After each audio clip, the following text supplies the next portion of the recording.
नमस्कार प्यारे विद्यार्थियों। आज अपन देखते हैं अपना जो पशुपालन में जो चैप्टर चल रहा था भैंसों की नस्लें और भैंसों की नस्लों के संदर्भ में अपन ने देखो भैंसों की सामान्य जानकारी के बारे में पढ़ा और जानकारी के बाद में अपन ने पहले जैसे नीली रावी और मुर्रा दो नस्लें पढ़ी। फिर इसके बाद में अपन ने अध्ययन किया सुरती और जाफराबादी के। नेक्स्ट जो अपनी नस्ल थी देखो अपन ने ट्रिक से पढ़ रहे थे और जो अपने ट्रिक के माध्यम से जो नस्लें आ रही थी यानी कि ट्रिक के माध्यम से कौन कौन सी नस्लें आ रही थी देखिएगा। श्री रामू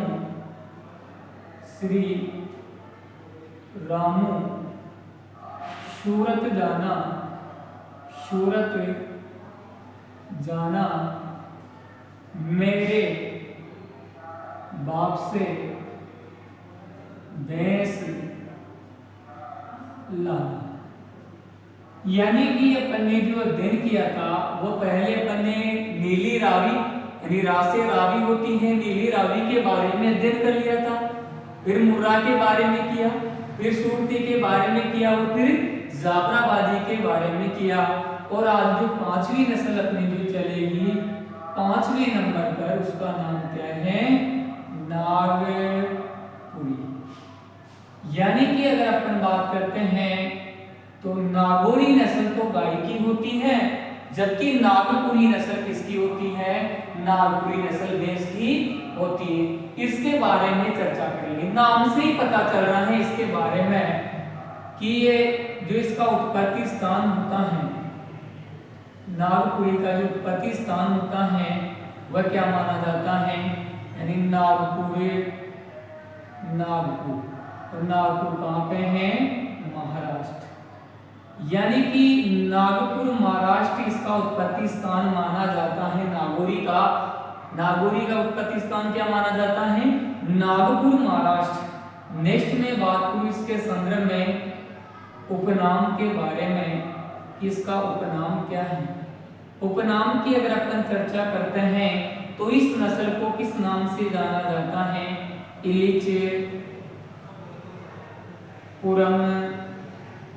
इलिचपुरम भैंस के नाम से इसे जाना जाता है। किस नाम से जाना जाता है, इलिचपुरम भैंस के नाम से इस नस्ल को जाना जाता है डियर स्टूडेंट्स। नेक्स्ट अपन बात करते हैं इसकी विशेषता के संदर्भ में। विशेषता की बात करते हैं तो पहली जो विशेषता है वो इसकी सबसे इंपॉर्टेंट विशेषता है इस नस्ल के जो सींग होते हैं, इस नस्ल के शींग, इस नस्ल के शींग तलवार जैसे होते हैं, तलवार जैसे होते हैं। इस नस्ल के सींग कैसे होते हैं दोस्तों, तलवार जैसे होते हैं। कैसे से होते हैं, तलवार जैसे। वेरी वेरी इंपॉर्टेंट है, इस पर आप 1 स्टार 2 स्टार 3 स्टार लगा लेना माय डियर स्टूडेंट्स। इसमें से क्वेश्चन जैसे मान लीजिए पिछली बार 2018 वाले पेपर में कृषि प्रवेशक में पूछा गया था कि जलेबी आकार के सींग किसके होते हैं, तो मुर्रा के होते हैं। लेकिन अपना 2021 का पेपर हुआ था कृषि प्रवेशक का, उसके अंदर पूछा गया था कि जैसे हंसियाकार सींग भैंस की कौन सी नस्ल के होते हैं, तो हंसियाकार अपन ने कल पढ़े थे और उसका नाम क्या था, सुरती नस्ल के जो सींग होते हैं वह कैसे होते हैं, हंसियाकार या शिकल टाइप के या धराती आकार के सींग होते हैं, जैसे है ना दांतली वगैरह बोलते हैं धराती को। यानी कि और क्वेश्चन आ जाए कि भैंस की कौन सी नस्ल है जिसके सींग कैसे होते हैं, जिसके सींग तलवार जैसे होते हैं, तो कौन सी नस्ल हो जाएगी आपकी, नागपुरी नस्ल हो जाएगी जिसके सींग कैसे होते हैं, तलवार जैसे होते हैं। दूसरी विशेषता की मैं बात करूं तो इस नस्ल का यानी कि कह सकते हैं इस नस्ल का रंग काला होता है।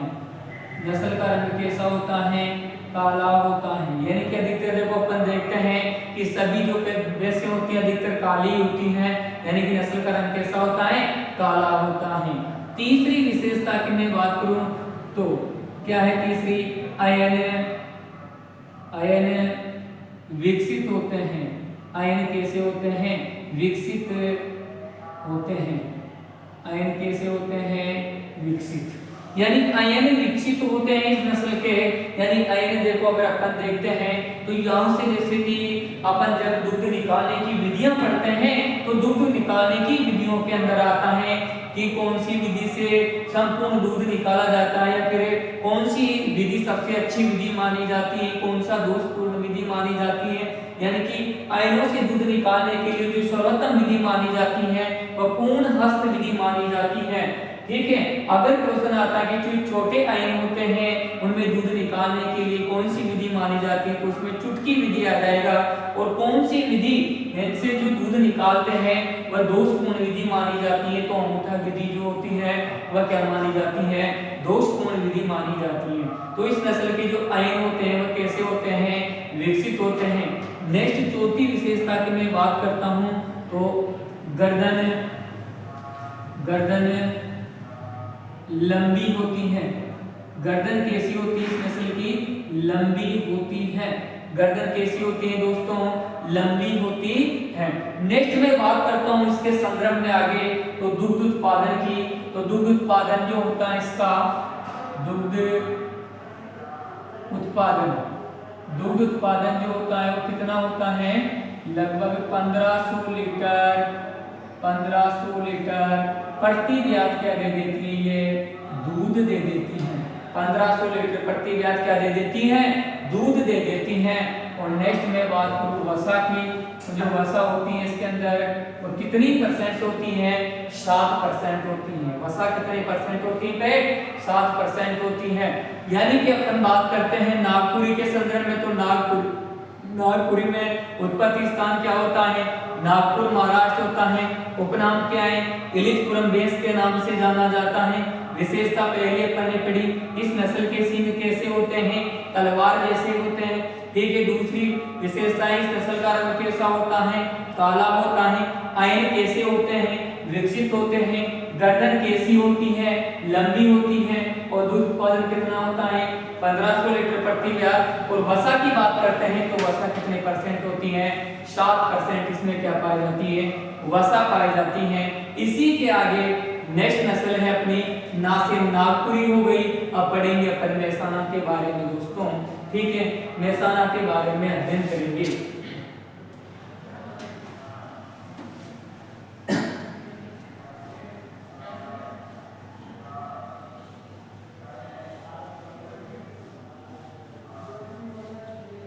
नेक्स्ट बात करते हैं मेहसाना के संदर्भ में। नेक्स्ट नस्ल का नाम क्या है? 6 नंबर की जो नस्ल है अपनी उसका नाम है मेहसाना। मेहसाना भी आ जाता है कई जगह मेहसाना भी होता है, बात वही है। मेहसाना नस्ल की अपन बात करते हैं। मेहसाना नस्ल सर्वप्रथम वही उत्पत्ति स्थान की बात करेंगे। उत्पत्ति स्थान मेहसाना का क्या माना जाता है? यानी कि नाम से ही पता चल रहा है ना, गुजरात का मेहसाना जिला, गुजरात का मेहसाना जिला। इसके अलावा कह सकते हैं बनासकांठा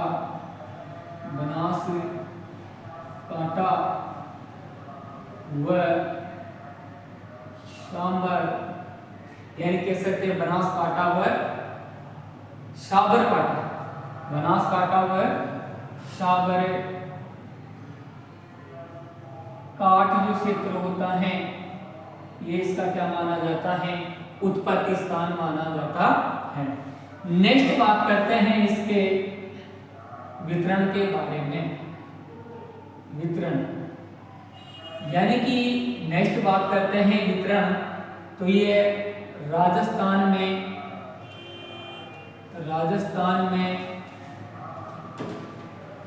या राजस्थान का जालोर जिला इसका क्या माना जाता है? जालोर जिला क्या माना जाता है? वितरण क्षेत्र माना जाता है। पहला क्वेश्चन तो क्या बनता है? मेहसाणा उत्पत्तिस्थान क्या है? गुजरात का मेहसाणा जिला, मेहसाणा जिला यहाँ तक ही पूछा जाता है अधिकतर। लेकिन अगर आगे भी पूछ लेते हैं तो बनासकांठा व साबरकांठा क्षेत्र इसका उत्पत्ति स्थान माना जाता है। और वितरण की बात करते हैं तो राजस्थान का जो जालोर जिला है वहां पर, जैसे जालोर के अंदर और क्या है? इसबगोल मंडी, क्या है? इसबगोल मंडी है बीरमाल जालोर के अंदर, और जालोर इसका क्या माना जाता है? वितरण क्षेत्र माना जाता है। नेक्स्ट बात करते हैं इसकी विशेषता के संदर्भ में कि इसकी विशेषता क्या क्या है। इसकी विशेषता इंपॉर्टेंट है। पहली विशेषता की अगर मैं बात करता हूं तो यह नस्ल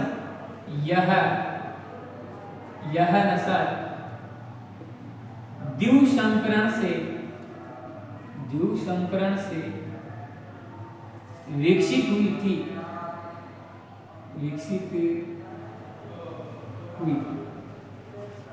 द्विसंकरण से नस्ल विकसित हुई थी, और किस से? मुर्रा इंटू सुरती। मुर्रा इंटू सुरती से कौन सी नस्ल विकसित हुई थी? मेहसाणा। इसमें आपको ऐसे याद नहीं रहे तो याद रख लेना M इंटू S बराबर क्या? M, यानी MSM। मुर्रा इंटू सुरती के क्रॉस से कौन सी नस्ल विकसित हुई? मेहसाणा। वेरी इंपॉर्टेंट है। 1 स्टार 2 स्टार 3 स्टार लगा लेना इस पे, क्योंकि क्वेश्चन पूछा जाता है कि भैंस की कौन सी नस्ल है जो द्विसंकरण से या संकरण से विकसित हुई थी? कौन सी नस्ल है?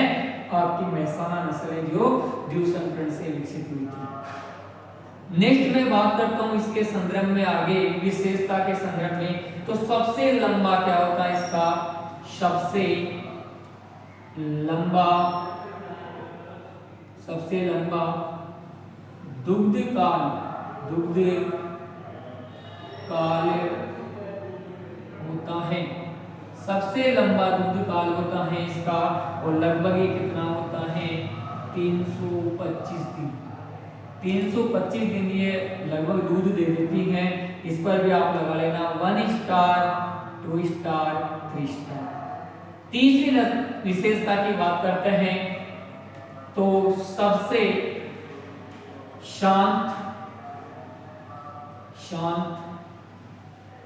स्वभाव की नस्ल, सबसे शांत स्वभाव की नस्ल, और सबसे शांत स्वभाव की नस्ल है। इसी को अपन क्या बोल सकते हैं दोस्तों? इसी को अपन डोसाइल भी बोल सकते हैं। डोसाइल क्या बोल सकते हैं? डोसाइल भी बोल सकते हैं। यानी कि पहली विशेषता अपन ने पढ़ी है नस्ल द्विसंकरण से विकसित हुई थी मुर्रा इंटू सुरती के क्रॉस से। दूसरी विशेषता सबसे लंबा दूध काल होता है, सबसे शांत स्वभाव की नस्ल होती है। चौथी विशेषता की बात करते हैं गर्दन लंबी व सुंदर। गर्दन लंबी व सुंदर होती है। गर्दन कैसी होती है दोस्तों? इसकी लंबी व सुंदर होती है। नेक्स्ट पांचवी विशेषता की बात करूं तो सींग चपटे। सींग कैसे होते हैं? सींग चपटे और अंदर की ओर क्या होते हैं? मुड़े होते हैं। सींग चपटे और अंदर की ओर मुड़े होते हैं। सींग चपटे और अंदर की ओर क्या होते हैं? मुड़े होते हैं। ये अपनी कितनी विशेषता हो गई? 5 विशेषता हो गई। नेक्स्ट में बात करूं छठी विशेषता की। इस नस्ल का रंग काला होता है। रंग कैसा होता है? काला होता है। यानी कि छठी विशेषता क्या है कि इस नस्ल का रंग कैसा होता है? काला होता है। नेक्स्ट बात को तो पूंछ के, यानी जो पूंछ होती है इसकी दोस्तों, पूंछ के सिरे पर सफेद धब्बे पाए जाते हैं। पूंछ के सिरे पर सफेद धब्बे सफेद धब्बे पाए जाते हैं। पूंछ के सिरे पर कैसे धब्बे पाए जाते हैं? सफेद धब्बे पाए जाते हैं। नेक्स्ट में बात करूं इसमें दुग्ध उत्पादन यानी कि यह पशु कितना दूध दे देता है? लगभग 1500 से 1800 लीटर 1500 से 1800 लीटर प्रति ब्यात। एक बार ब्याता है तो कितना दूध दे देता है? 1500 से 1800 लीटर प्रति ब्यात दूध दे देता है। और वसा की बात करूं मैं तो इसमें जो वसा होती है वो लगभग 7 से 8% वसा होती है। नेक्स्ट में बात करूं प्रथम ब्यात की। प्रथम ब्यात जो होती है इसकी प्रथम ब्यात लगभग 42 से 48 माह में यह पशु प्रथम बार ब्याता है। 42 से 48 माह में प्रथम बार ब्याता है। और नेक्स्ट में बात करूं नर का वजन और एक होता है मादा का वजन। नर का वजन और मादा का वजन। नर का वजन होता है 500 से 550 केजी। नर का वजन कितना होता है? 500 से 550 केजी होता है। जबकि मादा का वजन कितना होता है? 450 से 500 केजी क्या होता है? मादा का वजन होता है। और ये कंप्लीट अपने कौन सी नस्ल हो गई? मेहसाना नस्ल हो गई। देखते हैं आगे, दोबारा से एक बार देखते हैं मेहसाना नस्ल के बारे में। मेहसाना नस्ल की मैं बात करूं दोस्तों, उत्पत्ति स्थान के संदर्भ में। उत्पत्ति स्थान क्या होता है? नाम से पता चल रहा है। नाम से क्या चल रहा है? पता चल रहा है कि गुजरात का कौन सा जिला रे? मेहसाना जिला। गुजरात का कौन सा जिला? मेहसाना जिला इसका उत्पत्ति स्थान माना जाता है। अगर उत्पत्ति स्थान में मेहसाना जिला नहीं मिलता है तो फिर क्या मिलेगा? बनासकांठा व साबरकांठा क्षेत्र इसका क्या माना जाता है? उत्पत्ति स्थान माना जाता है। नेक्स्ट में बात करूं वितरण क्षेत्र की तो राजस्थान का जालोर जिला जो है उसमें यह पशु अधिक मात्रा में वितरण करती है। नेक्स्ट बात करूं विशेषता की तो पहली विशेषता होती है यह नस्ल दीर्घ संकरण से विकसित हुई थी। कितने? यानी कि 2 संकरण यानी कि मुर्रा इंटू सुरती के क्रॉस से कौन सी नस्ल विकसित हुई रे? मेहसाना। यानी M इंटू S, M से कौन सी विकसित हुई रे? मेहसाना। M S से कौन सी विकसित हुई? मेहसाना। नेक्स्ट बात करते हैं दूसरी विशेषता की तो सबसे लंबा क्या होता है इस नस्ल का? दुग्ध काल होता है। वो लगभग कितने दिन होता है? 325 दिन। तीसरी विशेषता है सबसे शांत स्वभाव की नस्ल। सबसे शांत स्वभाव की नस्ल। वैसे बदावरी भी शांत स्वभाव की होती है ना। चौथी विशेषता है गर्दन लंबी व सुंदर होती है। गर्दन कैसी होती है इसकी? लंबी व सुंदर। नेक्स्ट बात करो पांचवी विशेषता, सींग चपटे और अंदर की ओर क्या होते हैं? मुड़े हुए होते हैं। सींग चपटे और अंदर की ओर मुड़े होते हैं। पांचवी विशेषता हो गई। छठी विशेषता है इस नस्ल का रंग कैसा होता है? काला होता है। रंग कैसा होता है? काला होता है। और पूंछ के सिरे पर सफेद रंग के क्या होते हैं? धब्बे पाए जाते हैं। ये इसकी प्रमुख विशेषता है। और दूध उत्पादन की बात करते हैं तो 1500 से 1800 लीटर प्रति ब्यात क्या दे देती है ये नस्ल? दूध दे देती है। और वसा की बात करें तो लगभग 7 से 8% वसा होती है। और प्रथम बार जब ये पशु ब्याती है तो लगभग 42 से 48 माह की आयु में ये प्रथम बार ब्याती है। नर के वजन की बात करते हैं तो लगभग इसमें नर का वजन होता है 500 से 550 केजी और मादा का वजन होता है 450 से 500 केजी।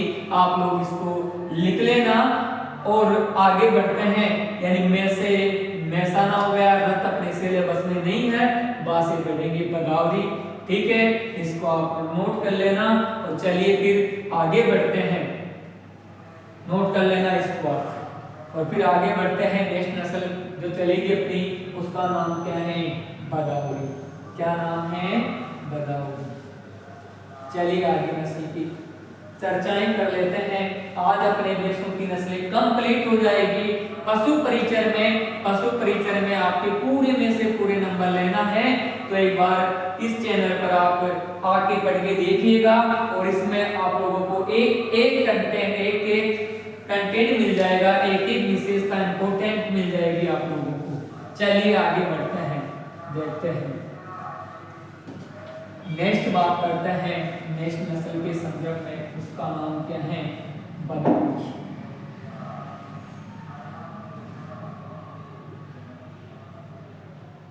बदाऊरी नेक्स्ट नस्ल है बदाऊरी। बदाऊरी नस्ल की बात करते हैं, पहले वही उत्पत्ति स्थान के संदर्भ में कि जो उत्पत्ति स्थान होता है वो इसका क्या माना जाता है।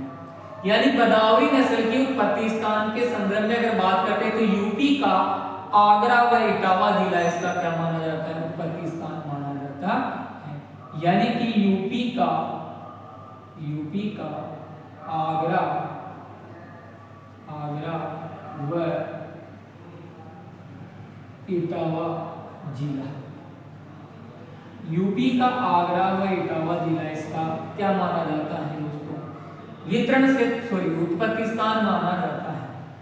नेक्स्ट बात करते हैं अपन इसके वितरण के संदर्भ में कि जो ये पशु होता है ये कौन सी जगह वितरण करता है।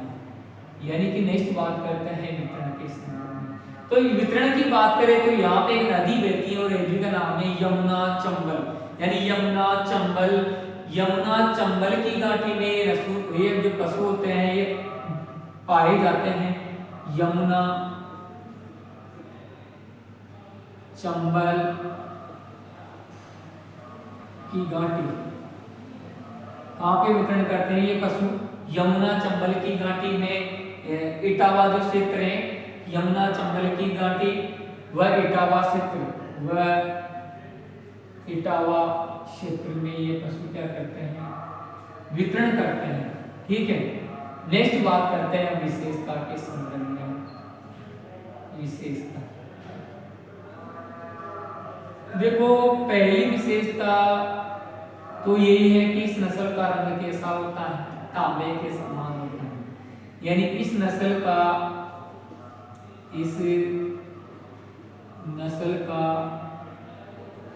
रंग तांबे जैसा होता है।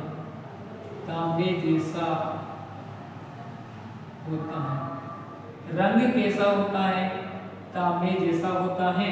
और ये क्वेश्चन आ चुका एग्रीकल्चर सुपरवाइजर 2021 वाले पेपर में कि भैंस की कौन सी नस्ल है जिसका रंग कैसा होता है? तांबे के समान रंग होता है। तो कौन सी है?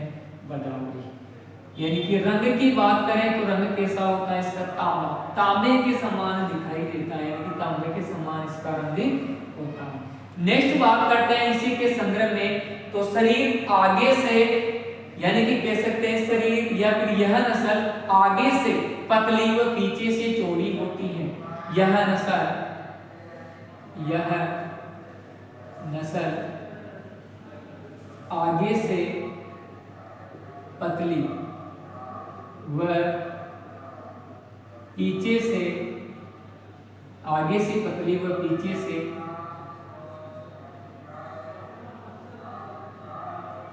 आगे से पतली व पीछे से क्या होती हैं?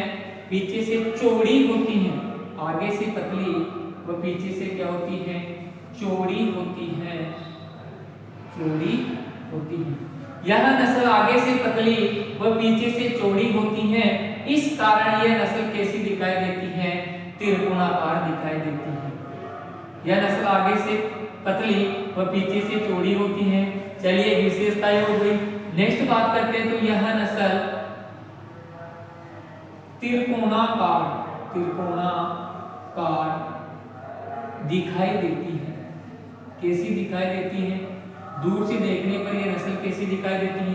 त्रिकोणाकार यह नस्ल दिखाई देती है दूर से देखने पर। नेक्स्ट बात करें चौथी विशेषता की, सबसे ज्यादा गर्मी सहनशील नस्ल। सबसे ज्यादा गर्मी सहनशील नस्ल भी कौन सी है?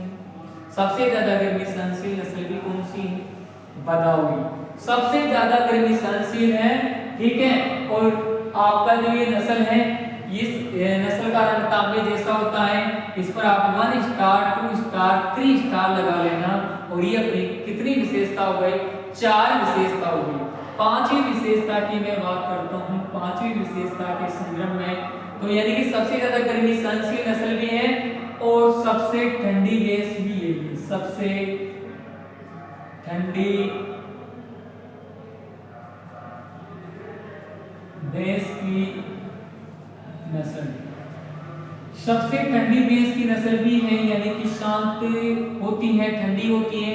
इसके नीचे जैसे आराम से छोटे बच्चे वगैरह खेल लेते हैं, फिर भी ये कुछ यानी कि जैसे कि अपन गांव में देखते हैं पशु मार देता है, लेकिन इसमें क्या होता है कि यह नस्ल, जो ये नस्ल होती है, ये सबसे ठंडी भैंस होती है। यानी कि ठंडी का मतलब हो गया कि आराम से, यानी कि एक तरीके से कह सकते हैं कि ये लड़ने के लिए नहीं पाली जाती, घी के लिए पाली जाती है। इसके अलावा कह सकते हैं कि ये शांत स्वभाव की भी होती है।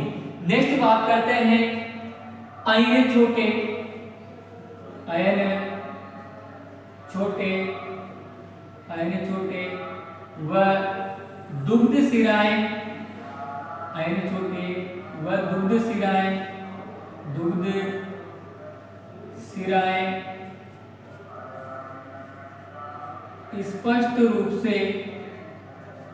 स्पष्ट रूप से दिखाई देती है, दिखाई देती है। आयन कैसे होते हैं, छोटे होते हैं, वो दुग्ध सिराएं मोटी होती हैं, वो क्या होती हैं, स्पष्ट रूप से दिखाई देती हैं। सातवीं विशेषता की बात करें तो आयन गुलाबी रंग के होते हैं, गुलाबी रंग के होते हैं। आयन गुलाबी रंग के होते हैं। आयन कैसे होते हैं, गुलाबी रंग के होते हैं। आठवीं विशेषता की मैं बात करूं, सर्वाधिक वसा पाई जाती है, सर्वाधिक वसा पाई जाती है। Very very important, 1 star 2 star 3 star, यानी कि ये क्वेश्चन कृषि पर्यवेक्षक में शायद 2018 या 2021 वाले पेपर में आया था कि भैंस की कौन सी नस्ल है जिसके दूध में सर्वाधिक वसा पाई जाती है, और वो कौन सी थी, गोदावरी। लगभग कितनी परसेंट, 13% क्या होती है इसके अंदर वसा पाई जाती है। नवी विशेषता की मैं बात करूं तो यह नस्ल त्रिभुजाकार दिखाई देती है, त्रिभुजाकार दिखाई देती है, यानी कि इसको दूर से देखने पर एक कैसी दिखाई देगी, त्रिभुजाकार दिखाई देती है। यह नस्ल त्रिभुजाकार दिखाई देती है, यानी कि देखो पहली अपन ने पढ़ा, ये नस्ल त्रिकोणाकार दिखाई देती है, त्रिकोणाकार के दो, त्रिभुजाकार के दो, लेकिन कह सकते हैं कि ये नस्ल कैसी दिखाई देती है, त्रिभुजाकार दिखाई देती है। गले पर 2 सफेद रंग की पट्टियां इसमें भी होती हैं, जिसे अपन क्या बोलते हैं, कंठमाला या जनेऊ कह सकते हैं। यानी कि गले पर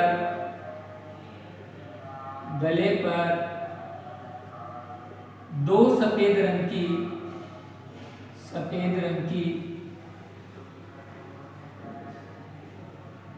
पट्टियां, 2 सफेद रंग की पट्टियां होती हैं, जिन्हें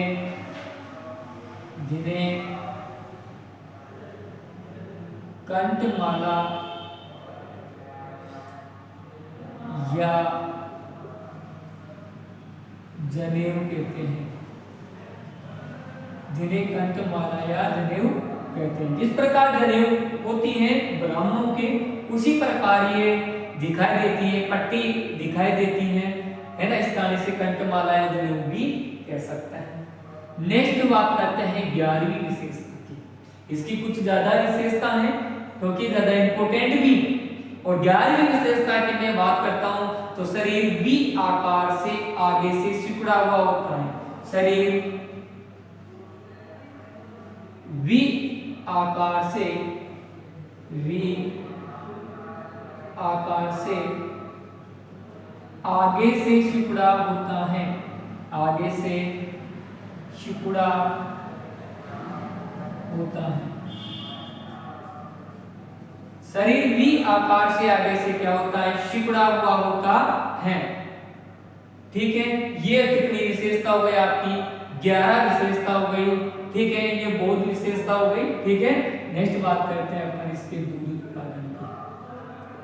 दूध उत्पादन यानी कि ये पशु कितना दूध दे देता है उसके संदर्भ में बात करते हैं। तो लगभग ये 900 से कह सकते हैं, 900 से कई जगह 1200 है, कई जगह 1300 है। लगभग ये 900 से 1200 लीटर प्रति व्यात दूध दे देता है। ये एनसीईआरटी के डाटे हैं दोस्तों। 900 से 1200 लीटर प्रति व्यात क्या दे देता है, या क्या दे देती है, दूध दे देती है। और वसा की बात तो अपन करें तो वसा तो अपन ने पहले देख ही ली, लगभग 11 से 13% क्या होती है इसके अंदर वसा पाई जाती है। लगभग 11 से 13% क्या पाई जाती है, वसा पाई जाती है।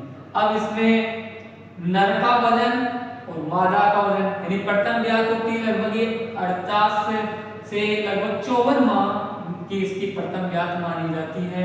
तो अपन बात करते हैं, यहीं पे कर लेते हैं इसकी व्यात की। तो इसका जो प्रथम व्यात होती है, प्रथम व्यात यानी प्रथम बार कब व्याती है, तो लगभग 48 से 54 माह में प्रथम बार व्याती है। 48 से 54 माह में यानी कि कह सकते हैं एक साल में 12 महीने होते हैं। तो यानी कि 12 दूना 24, 36, 12 चौके 48 और 12 पंजे 60, यानी कि कह सकते हैं 4 से 60 लगभग 4.5 कह सकते हैं 4-5 साल के अंदर या 4.5 साल के अंदर ये पशु ब्याता है। इस कारण इसके दूध में वसा भी अच्छी होती है और प्रथम ब्यात होती है 48 से 54 माह। नर के वजन की बात करें तो नर का वजन होता है इसके अंदर 400 से 450 केजी नर का वजन, और नर का वजन होता है 400 से 450 केजी। नेक्स्ट बात करें मादा का वजन, मादा का वजन, मादा के वजन की बात करते हैं तो लगभग इसके 350 से 400 केजी मादा का वजन होता है। 350 से 400 केजी मादा का वजन होता है। ठीक है, एक बार दोबारा से देख लेना, अगर कहीं पे समझ में नहीं आए तो आप कमेंट्स कर सकते हो। ठीक है, बदाऊरी नस्ल के बारे में हमने पढ़ रहे हैं। ये अपनी देशों की जो नस्लें हैं उसके अंदर इंपोर्टेंट नस्ल मानी जाती है बदाऊरी।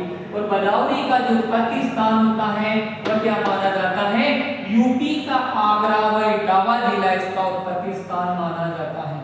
नेक्स्ट बात करें वितरण के संदर्भ में तो यमुना चंबल की घाटी व इटावा क्षेत्र इसका वितरण क्षेत्र माना जाता है। और नेक्स्ट में बात करूं विशेषता की, तो इसकी जो विशेषता है, पहली विशेषता क्या है, इस नस्ल का रंग कैसा होता है, तांबे जैसा होता है। कैसा होता है, तांबे जैसा होता है। जबकि जेड ब्लैक किसका होता है, भूरा का होता है, अपन ने पढ़ा है कल।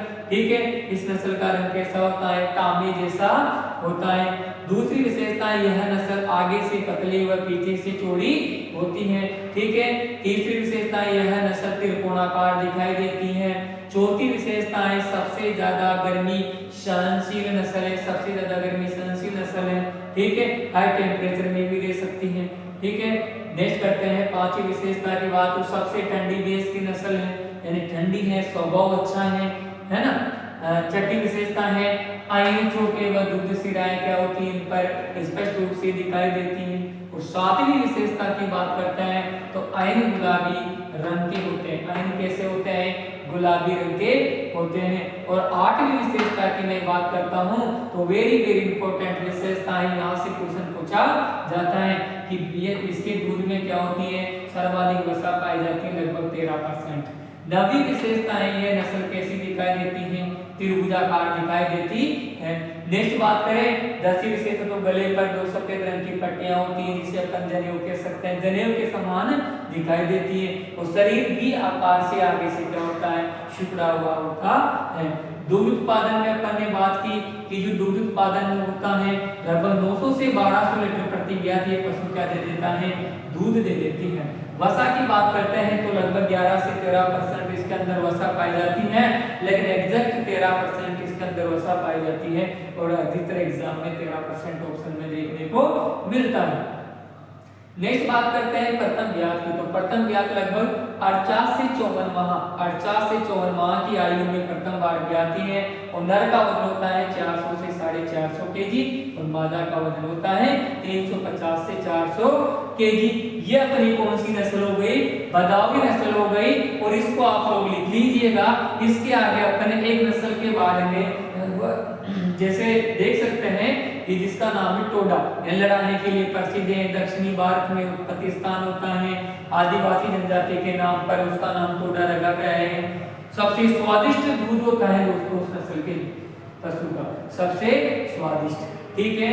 इसके अलावा 8वीं नस्ल अपन देख लेते हैं नॉर्मल, उसके बारे में ज्यादा सिलेबस में है नहीं अपने, लेकिन फिर भी अपन देख लेते हैं। एक छोटी सी नस्ल है, देख लेते हैं, ठीक है। टोडा नस्ल है छोटी सी, देख लेते हैं 2-4 लाइन उसके अंदर की। 8वीं नस्ल के संदर्भ में टोडा टोडा नस्ल। पहले अगर बात करें उत्पत्ति स्थान की, जो इसका उत्पत्ति स्थान होता है वो क्या माना जाता है, यानी दक्षिणी भारत इसका उत्पत्ति स्थान माना जाता है, दक्षिणी भारत, ठीक। और इसकी विशेषता में से क्वेश्चन आ जाता है, तो इसकी विशेषता देख लेना, पहली विशेषता तो क्या है, लड़ाने के लिए प्रसिद्ध नस्ल, यानी कि भैंस की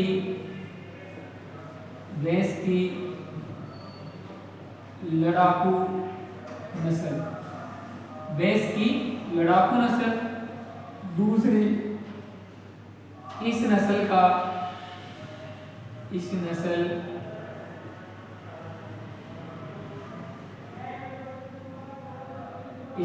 का दूध सबसे स्वादिष्ट होता है, इस नस्ल का दूध सबसे स्वादिष्ट होता है। और तीसरी कह सकते हैं आदिवासी जनजाति के नाम पर इसका नाम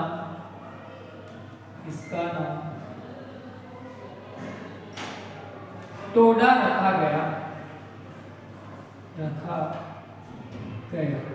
ये इसकी मुख्य विशेषता थी। दक्षिणी भारत पाकिस्तान माना जाता है। अपन ने विशेषता की बात की तो भैंस की लड़ाकू नस्ल है, ठीक है। इस नस्ल का दूध सबसे स्वादिष्ट होता है, या कह सकते हैं सुगंधित होता है ना, स्वादिष्ट या कह सकते हैं सुगंधित, यानी कि कैसा होता है, सुगंधित। इस नस्ल का दूध क्या होता है, सबसे सुगंधित व स्वादिष्ट होता है। तीसरी इसकी अपन ने पढ़ा आदिवासी जनजाति के नाम पर इसका नाम क्या रखा गया, टोडा रखा गया। नेक्स्ट बात करते हैं दूध उत्पादन की। दूध उत्पादन तो लगभग कितना दूध दे देती है, तो लगभग ये 700 से 1000 लीटर प्रति व्याध क्या दे देती है, दूध दे देती है। लगभग 700 से 1000 लीटर प्रति व्याध दूध दे देती है।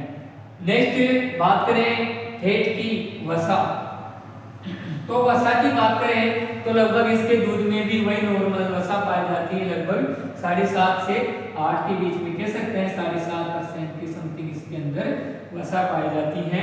और आप लोग इसको भी लिख लीजिएगा। और भैंस की ये सबसे लड़ाकू नस्ल है, इस पे 1 स्टार 2 स्टार 3 स्टार लगा लेना, क्योंकि कई बार एग्जाम में पूछा जाता है कि भैंस की कौन सी नस्ल है जो लड़ाने के लिए प्रसिद्ध है, टोडा। ठीक है, अपने ये बेस से कंप्लीट हो गई। नए अध्याय के साथ में मिलेंगे कल। धन्यवाद। ठीक है।